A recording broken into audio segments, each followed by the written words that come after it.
Donc, bonjour et bienvenue à Board Game Duel, le podcast de jeux de société où deux jeux s'affrontent dans un duel sans merci. Je suis votre hôte Vince et je suis avec Sam. Donc, aujourd'hui, on fait un épisode hors série. On a eu un peu moins de temps de jouer à des jeux qu'à l'habitude, parce que Sam est maintenant papa. Félicitations, Sam. Merci. On a eu un peu plus de misère à dormir, fait que ça se peut aussi que sa performance en tant que duelliste soit affectée. Alors, c'est pas... Quoi? Excuse-moi, t'es tellement plate que je me suis endormi pendant que tu parlais. Désagréable.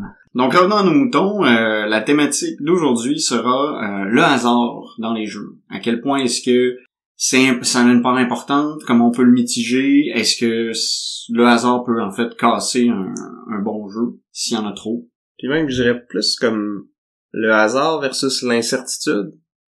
Parce que oui, le hasard va amener de l'incertitude, mais il y a moyen d'avoir de l'incertitude de d'autres façons. Oui, sans que ce soit issu d'un jet de dés complètement aléatoire, oui. Mais avant de passer à notre sujet, on va revenir sur le duel qu'on a fait l'année passée.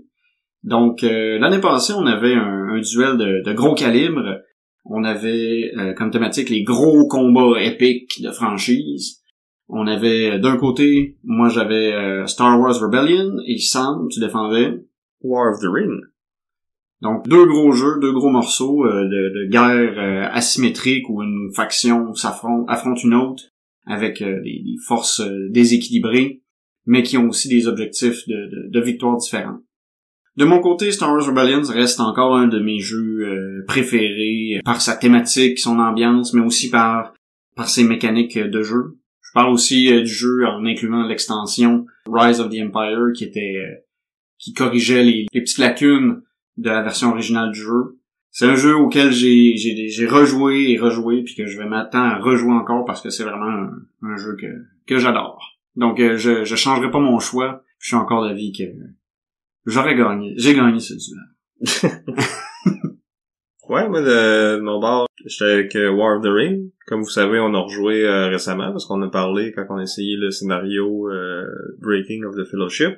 Mais j'ai rejoué à une ou deux autres occasions aussi.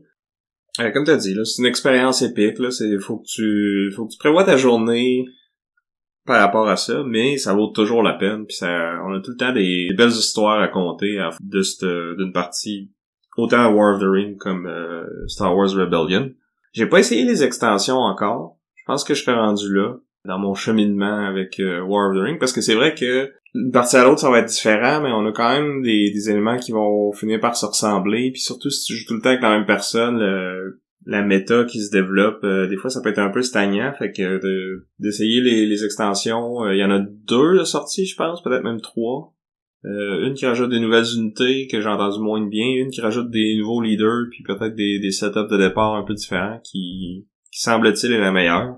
C'est peut-être ça là que je devrais essayer en premier. Si jamais vous connaissez ces extensions-là, puis vous avez des avis sur la question, ben venez sur notre Discord, puis suggérez-nous laquelle on devrait essayer en premier.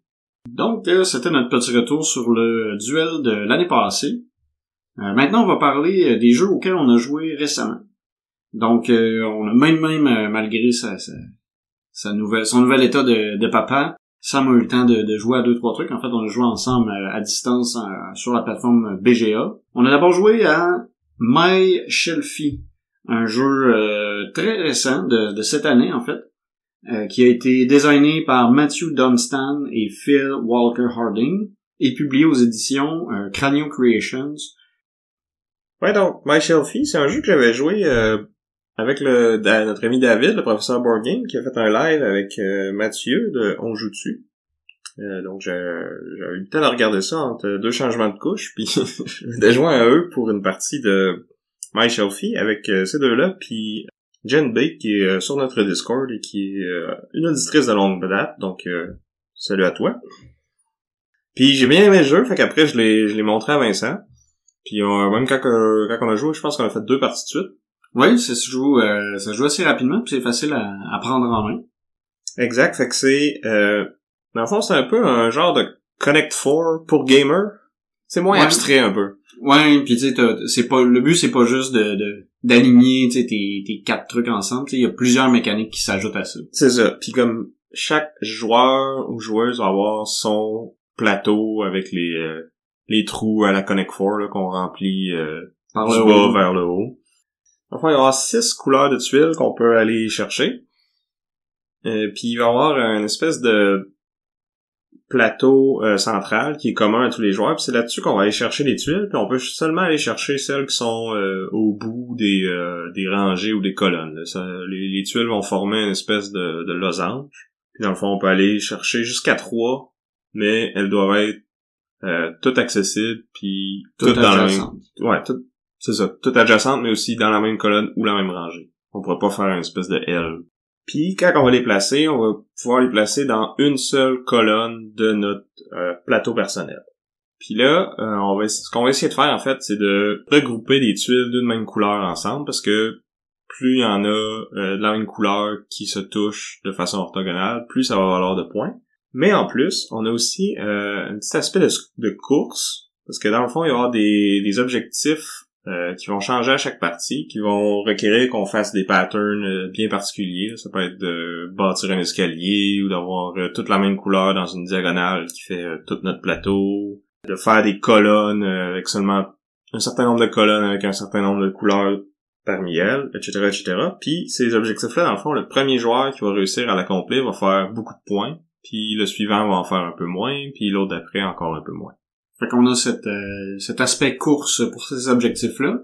Et en ça, on a aussi chacun un pattern secret qu'il faut aussi réussir à réaliser. Dans le fond, on va tout avoir une petite carte face cachée où est-ce qu'il va être dit il faut mettre un de telle couleur à telle place dans ton plateau, un à une autre place. Puis si on réussit à tout le recréer, on fait des points, on fait plusieurs points.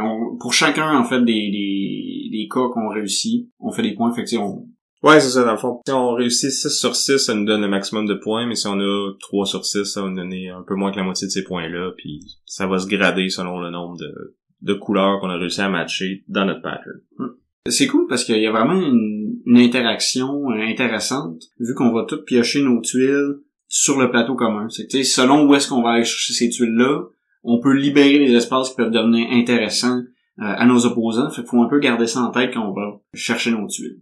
Fait qu'il y a moyen, justement, d'essayer de nuire à quelqu'un. Tu sais, on peut essayer de déduire que, mettons, lui, il a l'air d'être parti pour faire tel objectif. Ben, il faut pas que je libère ces tuiles-là parce qu'il va pouvoir le compléter. Fait que t'as cette petite game-là qui s'ajoute aussi. C'est ça, parce que tu peux, quand tu vas en chercher, en prendre 1, 2 ou 3.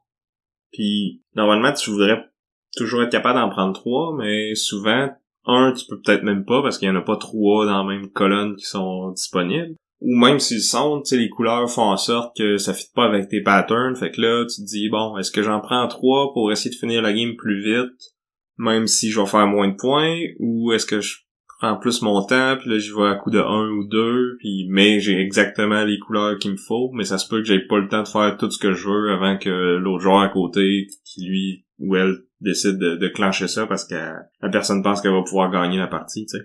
Ouais. Puis comme t'as dit, c'est super facile à prendre en main, super rapide à jouer. Il est disponible sur Board Game Arena, l'implémentation est super bien réussie.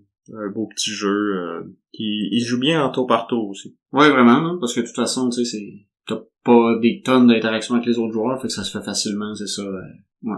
Non, il y a de l'interaction, mais tu sais, je veux dire, tu perds pas le fil de qu'est-ce que tu voulais faire dans ta partie entre 2 tours, mettons. Ouais, tu peux regarder le board, tu regardes qu'est-ce que t'as devant toi, puis c'est facile de le reprendre. Exact. Donc, c'était My Shelfie. Dans un autre ordre d'idées, on a aussi joué au jeu Mémoire 44, qui a été designé par Richard Borg et publié par Days of Wonder, qui sort un peu de son look un peu fantaisiste et coloré pour aller dans un contexte de la guerre, en fait, de la Deuxième Guerre mondiale. Ouais, ben, je pense que c'était avant ça doit être un de leurs premiers jeux qu'ils ont fait, parce que ça date quand même de 2004. Oui. Fait que c'est ça, on passe de la nouveauté à la vieillerie. Mais c'est un jeu qui est aussi disponible sur Board Game Arena depuis pas très longtemps. Il est maintenant en bêta. C'est le genre de jeu que j'aime quasiment mieux jouer sur cette plateforme-là que en personne. Parce que c'est un jeu qui est quand même assez fiddly. Il y a beaucoup de petits détails de règles pointilleuses. La mise en place est quand même assez longue. Dans le fond, le plateau, ça va être juste une carte avec des cases hexagonales. Puis, comme t'as dit, c'est à thème Deuxième Guerre mondiale. On va recréer des batailles qui sont vraiment arrivées pendant ce conflit-là. Puis, dans le fond, quand on a la version physique, ben il faut aller chercher toutes les petites tuiles de terrain, toutes les placer au bon endroit pour recréer la carte comme est indiqué dans le manuel de scénario. Trouver les bonnes unités, tout rassembler ça. Tandis que là, sur Board Game Arena, tu choisis un scénario, tu cliques dessus, puis voilà, ton jeu est seté. Puis tu sais, tous les différents types de terrains, là, tu sais, t'as des forêts, t'as des rivières, t'as des barricades, t'as des villages, t'as des ci pis des ça, qui vont tout, tu sais, qui peuvent bloquer le line of sight, qui peuvent te donner des bonus d'attaque ou de défense, pis tout ça. Puis quand tu joues en physique, ben t'es tout le temps en train de fouiller dans le livre de règles. Ah oui, tel type de terrain, qu'est-ce que ça fait déjà, là? Ah, quand j'arrive dessus, est-ce qu'il faut que j'arrête mon mouvement? Je sais plus. Là, Board Game Arena s'occupe de tout ça, tu fais juste mettre ta souris au-dessus d'une case, t'as toutes les informations que tu veux. Même chose pour les différents types d'unités, parce que c'est un jeu de guerre, fait que tu as des infanteries, des tanks, des artilleries, avec les extensions, tu peux même avoir des avions, puis un paquet d'autres affaires. Certains scénarios vont avoir des unités qui vont être particulières aussi, qui vont briser les conventions, donc le fait que ça soit sur Board Game Arena, encore une fois, toute l'information est facile d'accès, t'as pas besoin de mémoriser rien, tu fais juste checker avec ta souris, ah oui, telle unité peut autant de portée, elle va pouvoir me rattaquer si je m'en vais là, pis tout ça, fait que... Ouais, puis en plus, pour un jeu sur Board Game Arena, il est assez permissif. Il y a un annulé pour beaucoup des commandes qu'on fait. Fait que tu sais, des fois, tu veux juste vérifier si, admettons, j'avance là, je suis à portée, où est-ce que je suis. Tu peux vraiment faire le mouvement, puis pas le confirmer, puis l'annuler. Fait que comme ça, tu peux vraiment... t'as droit à l'erreur, puis à revenir sur tes décisions jusqu'à un certain point. Ouais, c'est cool. Les implémentations plus récentes de Board Game Arena sont plus permissives d'habitude. Là. Pas toutes, mais plus ça va, plus qu'il y a du undo. Ouais. Il y a certains jeux qui en auraient vraiment besoin. Mais bon. Lui, il l'a, fait que c'est parfait. Donc, c'est ça, comment on joue au jeu, c'est que la map est comme divisée en 3 secteurs. Puis, chacun des joueurs va avoir une même carte. Puis sur les cartes, ça va nous dire combien d'unités on a le droit d'activer puis dans quel secteur. Ou certaines cartes, ça va être dans n'importe quel secteur, mais ça va être restreint à un type d'unité en particulier. Fait que là, on décide quelles unités on veut activer. Ensuite, on peut déplacer ou non toutes ces unités-là. Puis après ça, si, après le déplacement, les unités sont à portée de tir, ben ils peuvent effectuer des tirs sur les unités ennemies. Puis là, en fonction de la distance entre les unités ennemies, ben, on va rouler plus ou moins de dés qui vont donner plus ou moins de chances d'éliminer les unités adverses. C'est ça, puis le jeu fonctionne avec un système de points. Dans le fond, chaque unité, si on veut, a comme un certain nombre de soldats dedans, ou de chaque escouade a comme plusieurs unités. C'est ça. Fait que quand on élimine une escouade au complet, ben on va marquer un point. Puis, selon les différents scénarios, il y a d'autres choses qui peuvent nous permettre de gagner des points. Donc, dans beaucoup de scénarios, il va y avoir des emplacements stratégiques sur la carte que si un côté les contrôle, ben la personne va marquer des points tant que ça reste vrai. Puis c'est ça va être le premier à 4 ou 5 points, généralement. Puis, étant donné qu'on essaie de respecter un peu le côté historique des batailles, la plupart des scénarios, il y a un côté qui va être avantagé par rapport à l'autre. Mais ce qui nous suggère de faire dans le jeu, en fait, c'est de jouer une partie de chaque côté, en fait, puis de faire le total des points de ces deux parties. Fait que c'est ça se prend sur l'interface de Board Game Arena, ça se joue très bien. C'est un jeu dans lequel, c'est ça, il y a aussi beaucoup de roulement de dés, parce que pas chaque fois qu'il y a une attaque, c'est des dés. Puis selon le résultat, on va avoir des dégâts, des échecs, ou forcer les unités ennemies à retraiter. Il y a beaucoup d'éléments, c'est ça, sur la carte aussi, qui vont permettre qui vont donner des avantages ou des désavantages en fonction de si on les utilise ou pas. Fait que le déplacement, le positionnement est très important. Ouais, c'est un système qui est quand même assez éprouvé, si on veut. Il y a beaucoup c'est le système de Commands and Colors qui a été repris à plusieurs sauces. Là. Il y a plein de jeux historiques, mais aussi à différentes époques, là. Puis on a aussi, il y a eu Battle Lore, qui est comme un peu la version médiévale fantastique de ça. Moi, je possède Battle of Westeros, qui est basé sur le même système, mais dans l'univers de Game of Thrones. Donc c'est ça, c'est un vieux système. Tu sais, moi, Memoir 44, c'est un jeu que j'avais entendu beaucoup de bien, là. Ça a été un des préférés de Shut Up and Sit Down pendant longtemps, donc puis même encore aujourd'hui, il en parle, puis là, j'étais comme, ah ouais, ça a l'air cool, mais tu sais, le jeu est vieux, il y a beaucoup d'extensions, c'est pas trop par où commencer, où se lancer. Ben, je pense que Board Game Arena, c'est une belle place pour l'essayer, si vous êtes, comme moi, curieux. Moi, je vais pas me le procurer parce que je trouve que c'est plus facile de le sortir sur Board Game Arena que dans la vraie vie, si on veut. Donc, je vais rester avec la version digitale. Mais j'ai bien apprécié. Même si, comme tu dis, il y a beaucoup de hasard avec les dés, puis il y en a beaucoup, moi, je trouve, encore plus même avec les cartes. Parce que les cartes vont vraiment limiter qu'est-ce qu'on peut faire. Puis ça peut arriver qu'on ait une main, qu'on a juste des cartes qui font pas notre affaire, on n'est pas capable d'activer l'unité qui pourrait nous sauver le derrière, puis on est obligé d'essayer de compenser puis trouver qu'est-ce qu'on peut faire avec les cartes qu'on a dans le fond. Ouais, puis je me rappelle dans une des parties qu'on a joué, il me restait juste des unités dans la section centrale. J'avais 6 cartes dans mes mains, puis c'était toutes des cartes qui faisaient bouger des unités à gauche ou à droite. Ou est-ce que j'en avais pas? Fait que j'ai été paralysé pendant plusieurs tours à cause de ces cartes-là. Puis aussi, c'est que les cartes qu'on va piocher viennent d'un paquet qui est partagé. Fait que tu sais, si admettons quelqu'un a toutes les cartes pour bouger au milieu, ben l'autre joueur les a plus. Ouais, il y a quand même beaucoup de copies de chaque carte, là, fait que les chances que ça arrive sont minces, mais en tout cas, mais ça peut arriver, c'est vrai. J'ai eu l'impression d'être dans cette situation-là.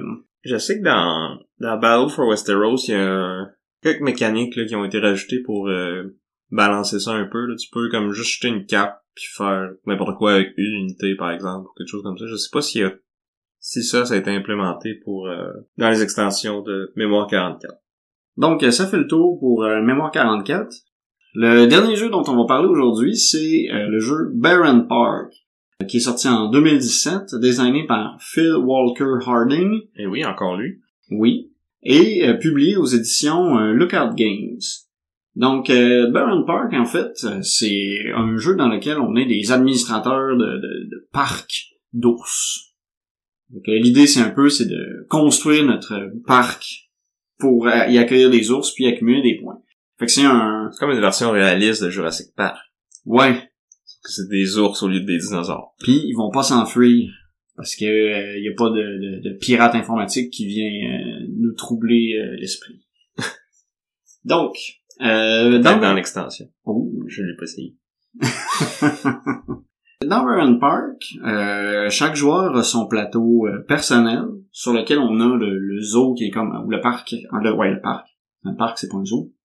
Mais est-ce qu'un zoo peut être un parc? Parce qu'il y a des parcs dans le zoo. Comme le parc Nova.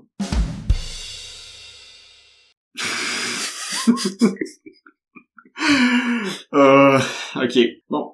Donc c'est ça. Dans Baron Park, tout le monde a son plateau personnel sur lequel on a le parc en construction. Puis on va avoir des tuiles. On commence avec un terrain vague, dans le fond. Ouais. Ouais, carrément.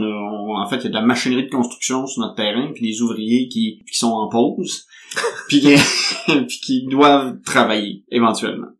Donc, le jeu est assez simple, c'est qu'on va commencer avec une tuile qu'on peut placer à un endroit sur notre terrain vague, puis quand on place une tuile sur un symbole, ça fait un effet. La plupart du temps, c'est si on met notre tuile, admettons, sur une brouette, ça nous permet d'aller chercher une autre tuile de la catégorie des brouettes. Dans le sens où les brouettes, c'est comme des petites tuiles qui vont pas faire de points, qui vont être plus restreintes. Puis on a aussi des tuiles de pelle mécanique, des tuiles de bétonnière, qui elles vont être plus grosses, avoir des formes particulières, puis vont nous donner des points quand on va les mettre. Puis celles-là, ça va être les enclos à ours, en fait. Exactement. Les tuiles de brouette vont aussi être en très grande quantité, alors que les tuiles de bétonnière puis de pelle mécanique vont être plus restreintes. Puis dans le cas des tuiles de bétonnière, en fait, le premier qui va chercher un type d'enclos en particulier va faire plus de points que le deuxième, parce que les tuiles ont des valeurs de points différentes. Je pense que c'est le même principe pour les des pelles mécaniques, mais il y en a peut-être... Il y en a une de chaque, souvent. À 2. Ouais. Mais si on joue à 3 ou 4, il y en a plus. OK. Bon. Fait que c'est ça. Fait que l'idée, c'est un peu un cast. Ah oui, puis on peut agrandir notre terrain vague. Dans le fond, si on couvre les ouvriers en pause, on peut ajouter une nouvelle tuile dans le terrain vague. On peut faire ça jusqu'à 3 fois pour avoir, dans le fond, un parc de 4 terrains vagues. Là. C'est ça. Puis il y a juste les nouveaux terrains vagues qu'on additionne qui vont avoir des pelles mécaniques dessus. Oui, parce que le premier, il y en a pas, celui de base. Puis, un autre twist du jeu, c'est que sur chaque tuile de terrain vague, il y a une espèce de trou qu'on peut pas mettre de tuile dessus. Mais un coup qu'on a rempli le reste de notre tuile, ben on va mettre une statue sur ce trou-là, puis dans le fond, ça va avoir des points qui vont aller en diminuant au fur et à mesure que la partie avance. Fait que le premier joueur qui réussit à le faire va faire plus de points que le deuxième, que le troisième, qui pourrait être le même qui remplit un autre avant que quelqu'un d'autre l'ait fait, mais bref. Vous comprenez ce que je veux dire. C'est ça. Puis fait qu'il y a cet aspect-là qui est un peu une petite course. Et à ça aussi, on ajoute des cartes objectifs qui sont communs pour tous les joueurs, puis qui sont aussi qui font plus de points si t'es le premier à l'avoir, puis qui diminuent à mesure que la partie avance. Ces objectifs-là peuvent être assez variés. Ça peut être de placer 4 tuiles de bétonnière, ça peut être de créer une rivière de 3, ça peut être de faire que certaines tuiles soient toutes adjacentes. C'est assez varié, puis ça change d'une partie à l'autre. C'est ça, puis c'est vraiment de quoi qu'il faut que tu planifies à long terme si tu veux être capable de le réussir. Ouais. Puis à ça, il y a une petite twist aussi qui est intéressante, c'est qu'on doit toujours mettre nos nouvelles tuiles adjacentes à une tuile qui est déjà là. Fait que des fois, on peut être, si on oublie ce détail-là, ça peut nuire à notre partie. En fait, la première partie, j'avais négligé ça, fait qu'on a recommencé parce que c'était catastrophique. Comme placement. Ouais, ça avait aucun sens. Fait que c'est ça, c'est un bon petit puzzle. Les tuiles ont des formes assez variées, assez intéressantes. Fait que, tu sais, faut vraiment que tu planifies, justement, comme tu disais, à l'avance, où est-ce que tu vas vouloir mettre telle ou telle tuile. Faut que t'ailles assez vite aussi, parce que il y a beaucoup de tuiles qui sont limitées en termes de quantité. Ouais, surtout quand tu joues à 3 ou 4 joueurs, là, il va y avoir plus de compétition pour ces tuiles-là, plus de compétition pour les objectifs aussi. Tu pourras pas toutes les réussir en premier. Fait que c'est de voir les autres qui s'enlignent vers quoi. Tu sais, si tout le monde focus sur objectif A, ben peut-être que moi je devrais aller sur objectif B, puis tu sais. Puis c'est cool parce que c'est ça, tu peux prévoir 3, 4, 5 tours d'avance parce que tu sais tout le temps, bon, si je place ça là, ça va me donner telle tuile, pis tout ça, mais là, en même temps, si les autres vont chercher tout le stock de ces tuiles-là, ton plan peut tomber à l'eau, tu sois capable de t'ajuster. En fait, la raison pourquoi je voulais te montrer ce jeu-là, c'est justement parce qu'on avait eu l'idée d'avoir ce sujet de discussion-là, où ce qu'on a de l'incertitude, justement, qui vient du fait que est-ce que les joueurs vont aller chercher les tuiles que j'ai besoin. Mais, tu sais, dans le jeu, il y a aucun hasard à part ça va être qui le premier joueur puis c'est quoi les objectifs qui vont être en jeu cette partie-ci, tu sais. Ouais, puis ça c'est quelque chose qui est seté au début de la game, tu sais, qui affecte pas tout à fait vrai. Il y en a aussi sur dans le fond les nouvelles tuiles qu'on peut rajouter à notre parc, les nouveaux terrains vagues. Il y a un petit peu de hasard, il y en a tout le temps 2 de disponibles. Puis là, quand il y en a une qui part, il y en a une nouvelle qui devient disponible. Fait que ça se peut qu'un joueur aille la chercher avant qu'on prenne celle qu'on voulait, qui fitait bien avec notre plan. Mais en tout cas, il y a très peu de hasard. Ouais. Mais quand même beaucoup d'incertitudes. Ouais, on sait, même si on planifie tout à l'avance, on peut pas être absolument certain que ça se déroule comme on veut. Sur Board Game Arena, en plus, il y avait l'option de préparer son tour à l'avance. Mm-hmm. Fait que généralement, ce que je faisais, c'est que je jouais mon tour, je faisais la préparation de mon tour après, puis là, le jeu me disait tous tes plans se sont écroulés parce que ça m'a pris la tuile que t'avais besoin. Fait que j'ai ça comme ça dans ces mots-là. À peu près.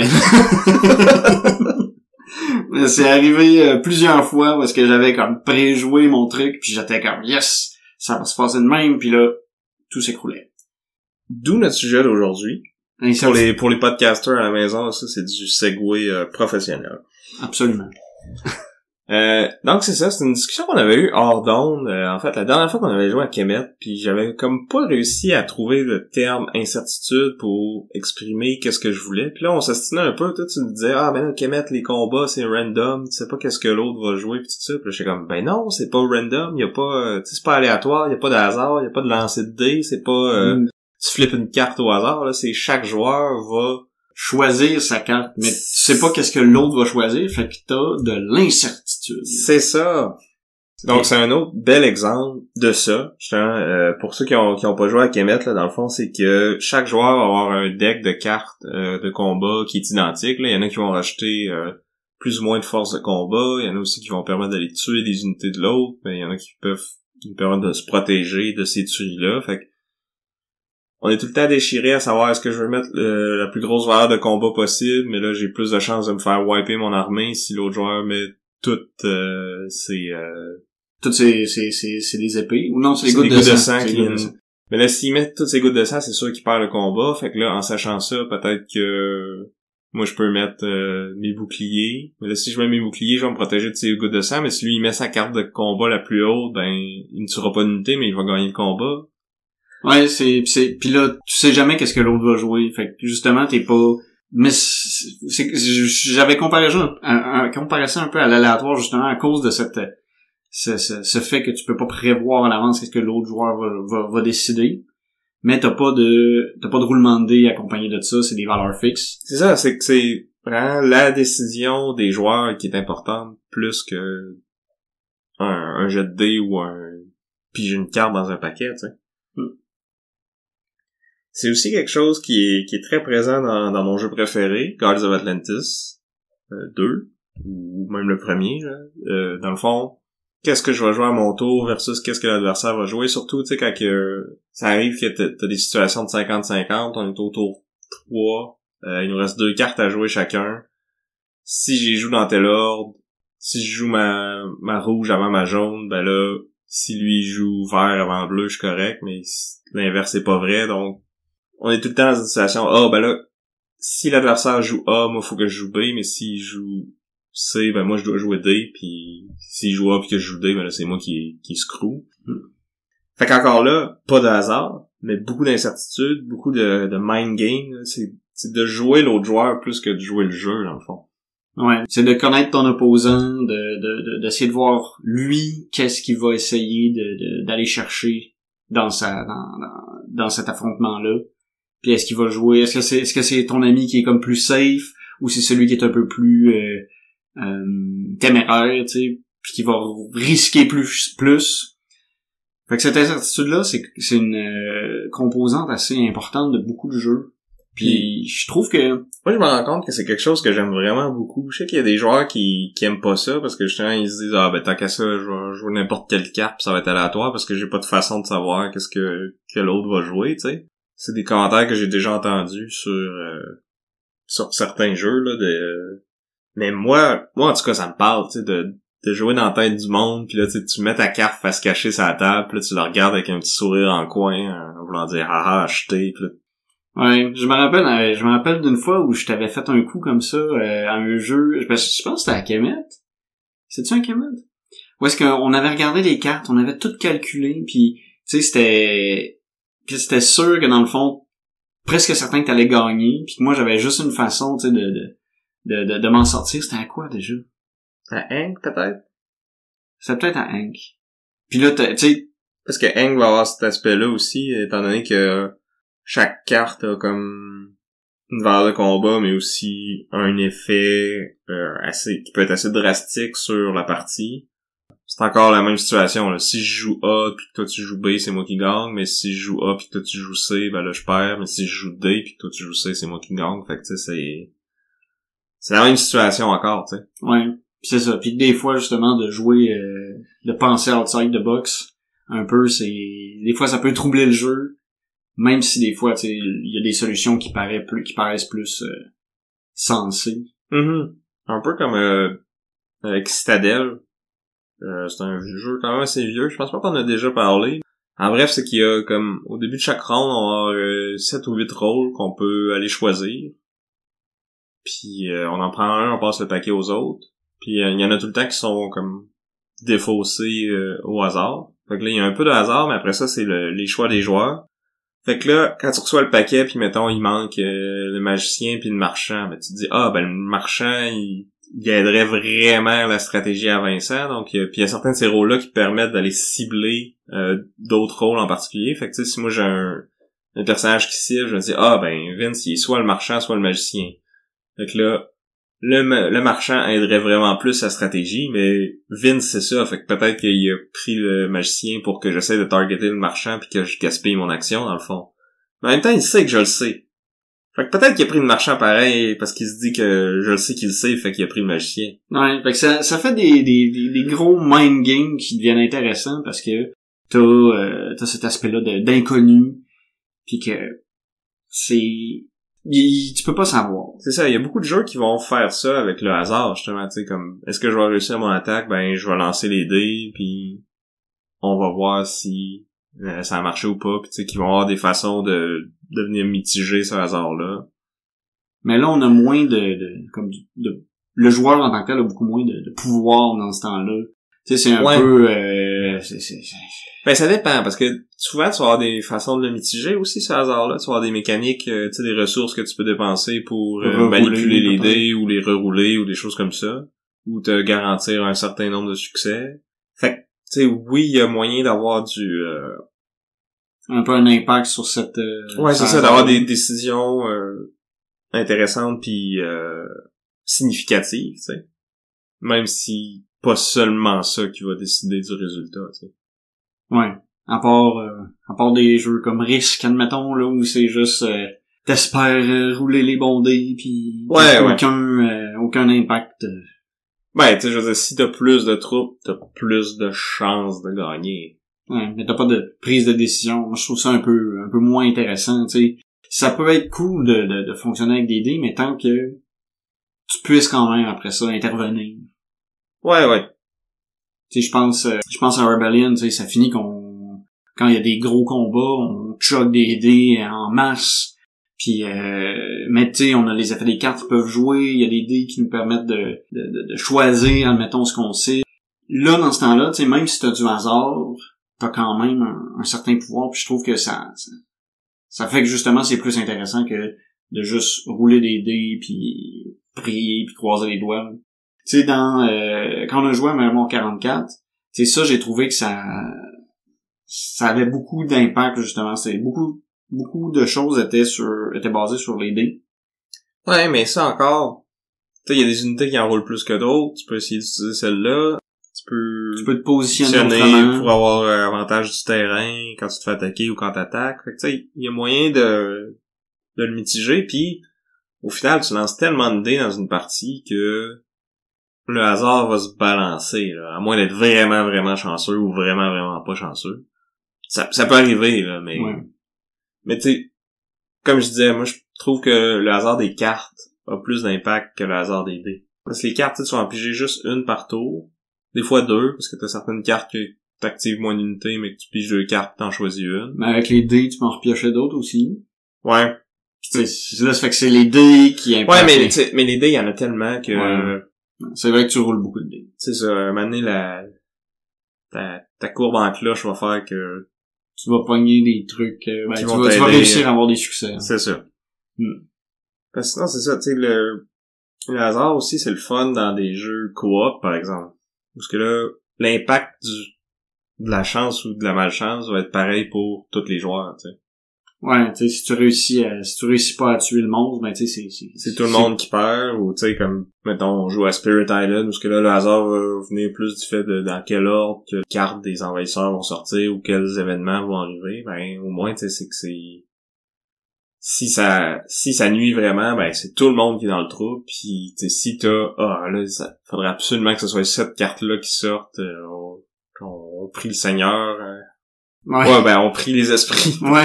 Les esprits plus anciens pour que ce soit celle-là qui sort, puis quand c'est ça qui arrive, ben, tu sais, ça crée de la tension, ça crée de l'excitation quand tu t'attends de voir ça va être quoi le résultat.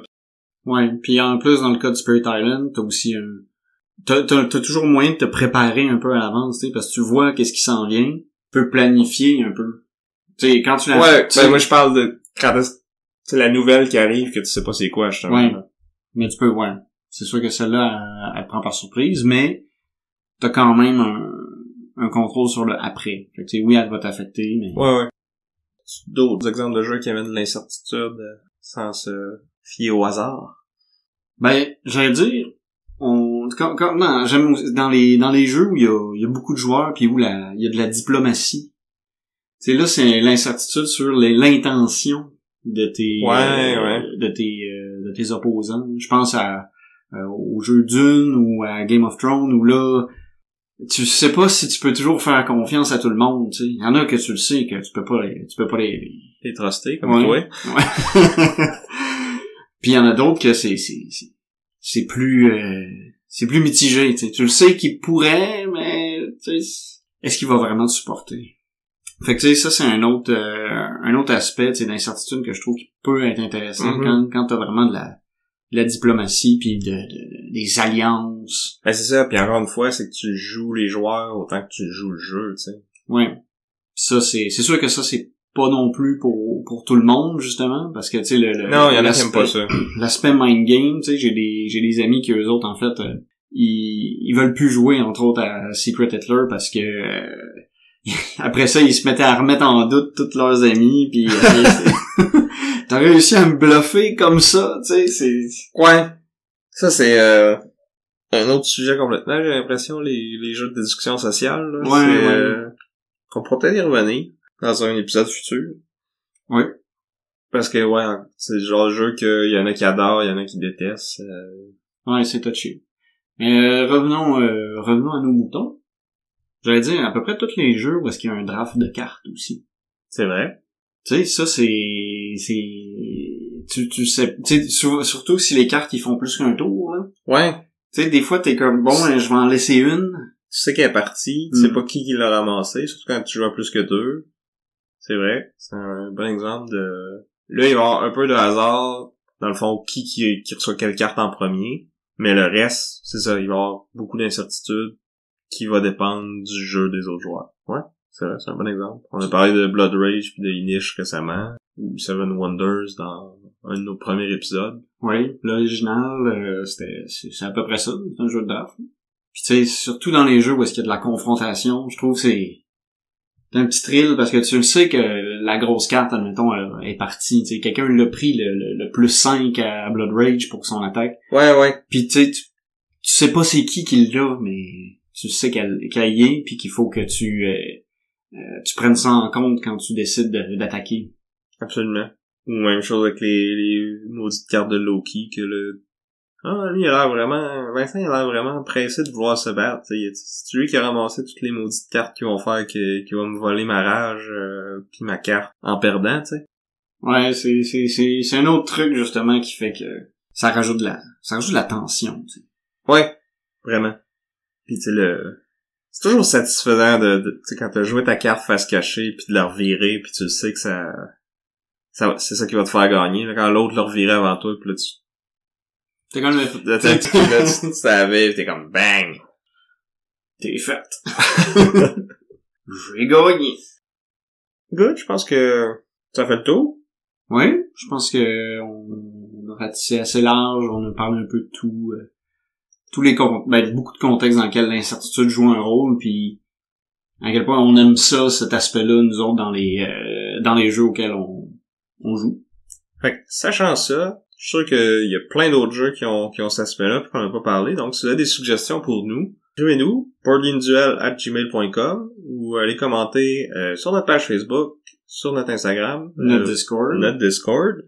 Donnez-nous vos exemples de jeux avec l'incertitude que vous pensez qu'on pourrait apprécier, qu'on a peut-être même pas parlé encore, ou si il y en a que vous savez qu'on connaît parce qu'on a déjà parlé et qu'on les a oubliés, remettez-le nous sur le nez. Ça va nous faire plaisir pareil. Donc on aimerait vous remercier, vous tous, nos auditeurs, ainsi que Chrysalis pour notre chanson thème. Donc sur ce, j'étais Vince. Et je suis encore Sam. Et on vous dit à plus. Bye.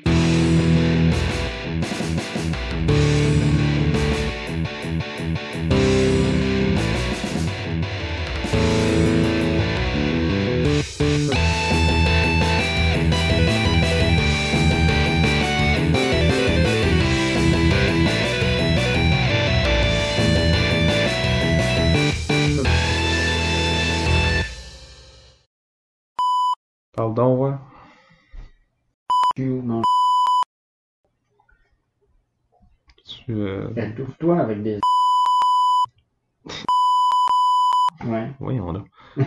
Tu peux-tu monter le gain un peu? Gain. Gain. C'est ça que j'enregistre en ce moment. Hein. Ah, bon, ouais.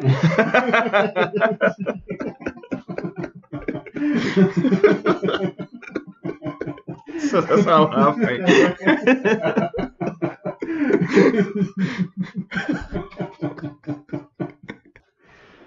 Wow. C'était beau. C'est ça. Je vais reprendre ça. Donc, on va y aller pour un épisode. Donc, revenons à nos moutons. Aujourd'hui, notre thématique, ça va être la thématique de... Si bol. Pas facile. Ça va pas bien. Ça paraît que ça C'est qui le nouveau papa, finalement? Ouais. Qui manque de sommeil. Pourquoi je dis ça, je peux parler bien encore. Ouais. J'ai l'occasion de m'enfarger dans mes mots, moi aussi. Ça va arriver, inquiète-toi pas. Ouais. Ouais, c'est ça, dans le fond. Plus il y en a, plus ça fait de points, puis... Oh! Ça il y a quelqu'un qui est pas content pis qui aime pas ce jeu-là, ici. Maintenant, le dernier jeu dont on va discuter ce matin. Aujourd'hui. OK. On est même pas le matin, en Mais fait. non, je le sais. On est comme ça. On est quasiment... C'est quasiment dans soirée. OK. Prise 3. de choisir, admettons, ce qu'on cible. J'arrête pas d'accrocher le fil. On le tasse, putain.